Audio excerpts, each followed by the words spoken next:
Baik, kemarin-kemarin kita sudah pernah membahas yang namanya tabungan ya. Masih ingat? Ingat. Tabungan itu apa sih? Simpanan. Betul, simpanan yang apa?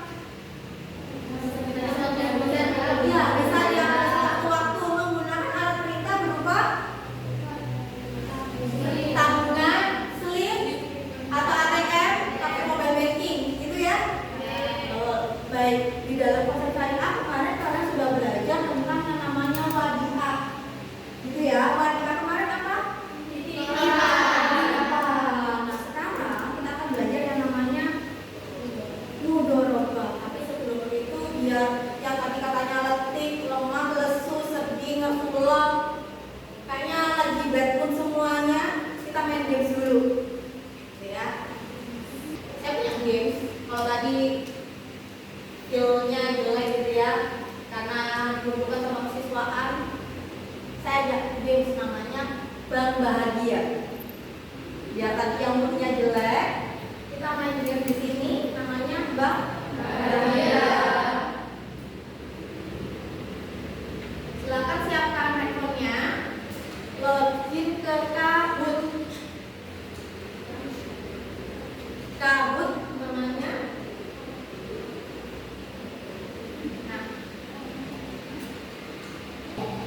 Silakan login.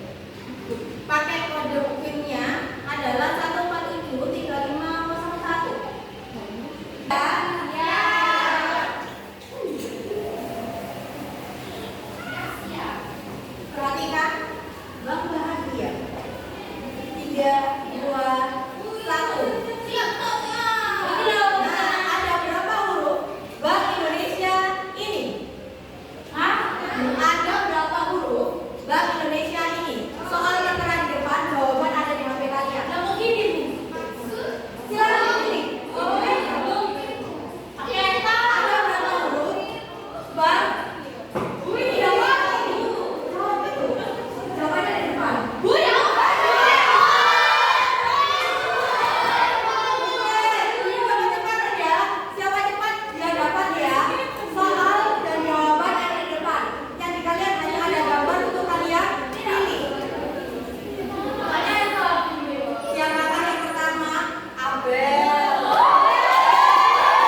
Berapa kan jumlah uang yang dibawa Aida?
undangan. Bentuknya aplikasi, biasanya PDF atau apa. Itu bentuknya aplikasi, kalian klik.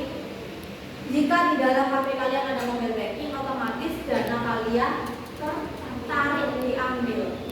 Nah, itu kira-kira siapa yang akan mengganti? Bang atau nasabah? Nasabah. Kenapa? Karena itu kurang hati-hati bahwa ketika ada aplikasi kita harus aware. Ini aplikasinya yang di WA ini mencurigakan atau tidak? Chat-chat dari nomor asing itu mencurigakan atau tidak? Jangan mudah untuk mengklik. Perhatikan jempolnya. Bisa dipahami? Bisa. Oke. Rukunnya mudharabah itu apa? Menurut ulama Syafi'iyah, mudharabah juga disebut dengan yang namanya qira'ah. Sama, maknanya sama. Beda nggak Bu dengan qor? Beda. Kalau qor, akad qor itu akad kebalikan, akad kebaikan. Kalau qira'ah ini adalah mudharabah, akad bagi hasil. Rukunnya ada 6. Yang pertama, pemilik barang yang menyerahkan barang-barangnya, yaitu shahibul mal, kemudian orang yang bekerja, akad, mal, amal, serta keuntungan. Dalam setiap kegiatan mudharabah ataupun akad syariah yang lainnya wajib yang namanya sigot, bukan zigot. Bedanya apa zigot sama sigot? Ada yang sama? Zigot ya? Apa itu? Zigot itu di biologi nanti belajarnya. Kalau zigot ada akad. Apa itu akad? Jangan kodil nikah, kodil zwijah, jangan berhalan. Nah, kalau itu akad nikah. Kalau di sini apa? Saya tidak menabung, baik saya terima tabungannya. Itu bagian dari akad kerja sama. Nah, sedangkan menurut hukum ekonomi, rukun mudharabah itu ada 3. Yang penting ada sayyidul mal, mudharib sama akad. Sudah cukup. Dua-duanya dipakai, boleh.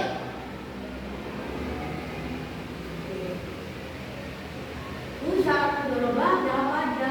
Banyak. Kemarin sudah saya jelaskan bahwa mudharabah ketika itu bentuknya tabungan harus diserahkan secara tunai, gitu ya. Jenis mudharabah. Jenis mudharabah ada 2 apa aja? Mutlaqah dan muqayyadah. Mutlaqah itu yang terikat atau tidak terikat?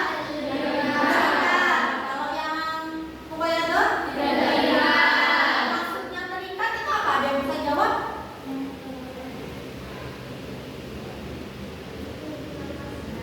Penyaluran dananya?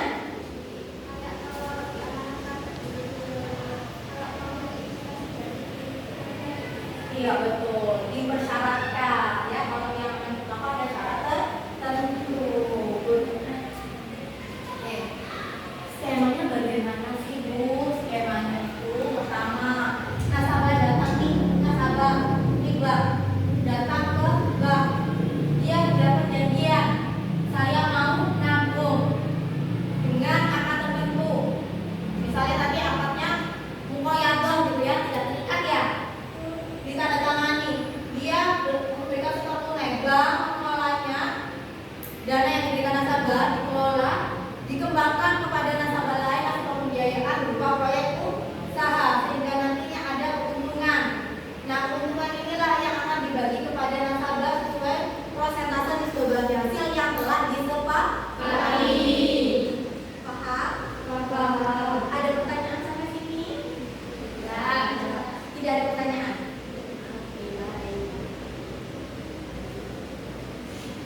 Pencatatan transaksi. Kemarin kita sudah belajar tentang pencatatan transaksi tabungan wadiah. Hampir sama. Yang dicatat sama. Yang paling penting ada 3. Yang pertama yaitu ketika penyeluruhan. Yang kedua ketika penarikan. Yang terakhir bagi hasil. Kalau di wadiah kalau ada bonus berarti ada pencatatan. Bu, ada biaya adminnya enggak? Tentu ada. Karena ada bagi hasil.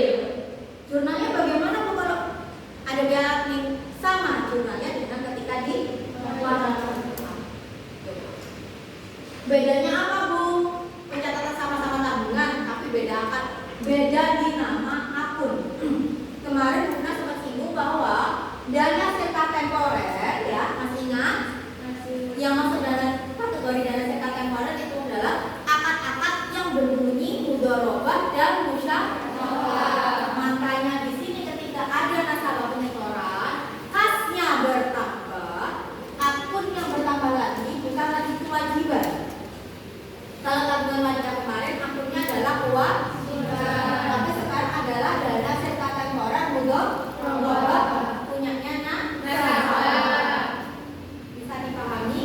Saya contohkan, misalnya Dina datang ke Bank Muamalat Indonesia untuk membuka rekening tabungan mudharabah dan sekaligus melepas setor tunai sebesar 1 juta rupiah. Berarti jurnalnya adalah oke, kasnya bertambah, DST-nya bertambah, posisinya ada di kredit. Ketika penarikan tinggal dibalik. Sampai sini paham? Ada pertanyaan? Sudah? Oke, ketika ada bagi hasil, Bu, kalau tabungan lagi kemarin jurnalnya bagaimana ketika pemberian bonus? Kewajiban tabungan wadiah pada pendapatan bonus, begitu kan? Ya, oke. Beda, karena bagi hasil sudah diperjanjikan di awal, ada persentasenya di awal, tinggal di akhir bulan itu kita tinggal menghitung saja. Jadi cuma di sini jurnalnya adalah distribusi bagi hasil mudharabah pada kewajiban bagi hasil mudharabah. Paham? Ada jurnal, ada yang tadi yang namanya bagi hasil, ya. Yang namanya bagi hasil kalau kemarin yang wadiah pakai bonus langsung aja. Kalau misalnya kalau wadiah, kalau tabungannya di atas 5 juta dia dapat 50.000 gitu ya. Tapi kalau dibagi hasil beda. Karena yang disepakati di dalam akad kerjasama atau di form pembukaan rekening itu adalah persentase. Maka ada rumusnya. Dalam rumusnya perhitungan bagi hasil adalah saldo tabungan mudharabah dibagi saldo mudharabah seluruh nasabah dikali pendapatan bulan yang dibagikan. Saldo seluruh mudharabah berarti apapun produknya, baik tabungan, giro maupun deposito, selama akadnya mudharabah silakan dijumlah. Misal ada soal nih, Bank Syariah Indonesia mendapatkan pendapatan operasional tahun 2023 sebesar 100 juta rupiah. Dana yang dihimpun itu yang pertama, dana serta temporer tabungan mudharabah sebesar 200 juta. Di antaranya dana tersebut terdapat dana serta temporer milik Tuan Atna sebesar 80 juta. Deposito mudharabah 800 juta. Nisbah bagi hasilnya antara bank dengan nasabah adalah 40/60. Saldo tabungan dibagi seluruh saldo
Berapa kira-kira?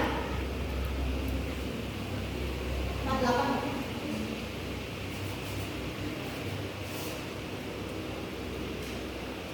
Dua bagi 10, 20 bagi 10.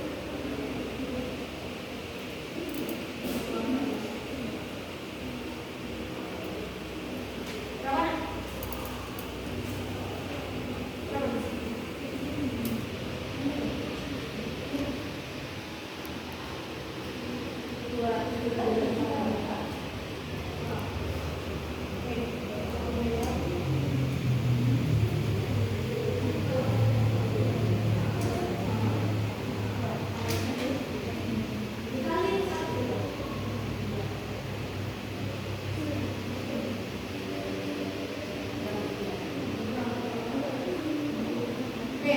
Berapa? 20. Maka diketahui bahwa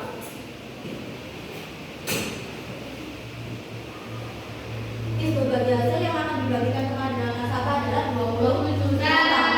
Diketahui nisbah bagi hasil mudharabah antara bank dengan nasabah perbandingan dengan 40 kali 60. Kita hitung nasabah dulu, 60% kali 20 juta.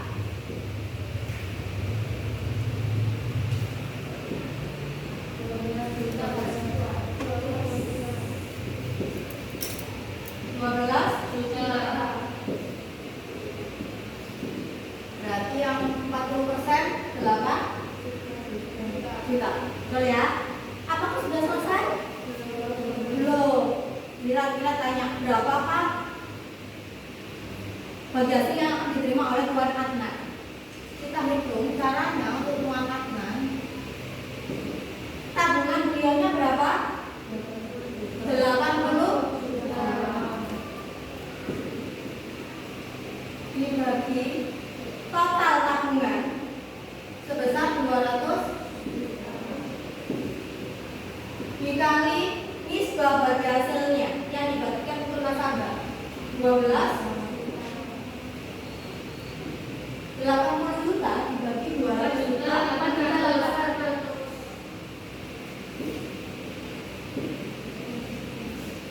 Inilah yang akan diperoleh oleh Tuan Adnan pada masa akhir periode atau akhir bulan. Dia mendapatkan 4.800. Ada yang ditanyakan? Kenapa? Banyak dapat. Ini 8 juta. Kalau Bapak perlu dimasak-masak baru dimasak. Kalau nasabah itu kan banyak. Makanya persentasenya ini 60%-nya dari seluruh pendapatan itu berapa totalnya, baru dibagi sesuai dengan jumlah tabungan nasabah pada akhir bulan. Nanti yang nasabah beda-beda jumlahnya. Bisa dipahami?